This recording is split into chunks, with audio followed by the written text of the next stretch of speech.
पुष्पा नाम छोटा है लेकिन साउंड बहुत बड़ा।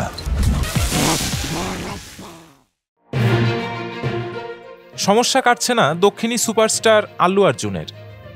অন্তর্বর্তী জামিনে হাজতবাস এড়াতে চেয়েছিলেন বিনোদন দুনিয়ার অন্যতম জনপ্রিয় নায়ক আল্লু অর্জুন।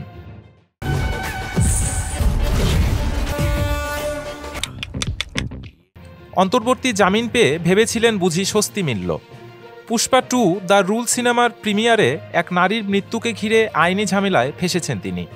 4 ডিসেম্বর হায়দ্রাবাদের আরটিসি ক্রস রোডের সন্ধ্যা থিয়েটারে রাত 9:30টায় পুষ্পা 2 দ্য রুল সিনেমার প্রিমিয়ার ছিল। এই প্রিমিয়ারে পদপিষ্ট হয়ে মারা গেছেন 35 বছরের রেবতী। রেবতীর মৃত্যুকে ঘিরে ফেসে গেছেন আল্লু অর্জুন। সন্ধ্যা প্রেক্ষাগৃহে পদপিষ্ট হওয়ার ঘটনা এবং নায়কের জামিন নিয়ে প্রশাসন এবার দেশের শীর্ষ আদালতের দ্বারস্থ হতে চলেছে।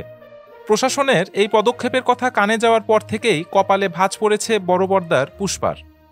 নায়ক সিনেমা মুক্তির দিন সন্ধ্যা প্রেক্ষাগৃহে উপস্থিত ছিলেন। হাজারো দর্শকের সঙ্গে উপস্থিত ছিলেন 35 বছর বয়সী রেবতী এবং তার কিশোর পুত্র শ্রী তেজ।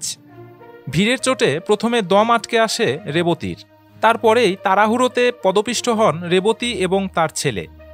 হাসপাতালে রেবতীর মৃত্যু হয়, মৃত্যুর সঙ্গে পাঞ্জা লড়ছে তার ছেলেও। এ ঘটনার পরে প্রশাসন জানিয়েছিল আল্লু অর্জুনকে নাকি প্রেক্ষাগৃহে উপস্থিত না হওয়ার জন্য অনুরোধ জানানো হয়েছিল, যাতে এই ধরনের কোনো বিপত্তি না ঘটে।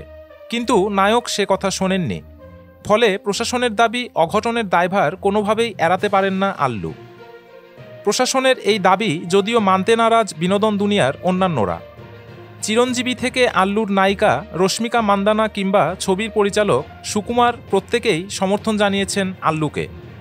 কিন্তু প্রশাসন কি বুঝবে? শীর্ষ আদালত হাজতবাসের নির্দেশ দিলে আল্লুর স্বাভাবিক জীবন কি অনিশ্চিত হয়ে পড়বে?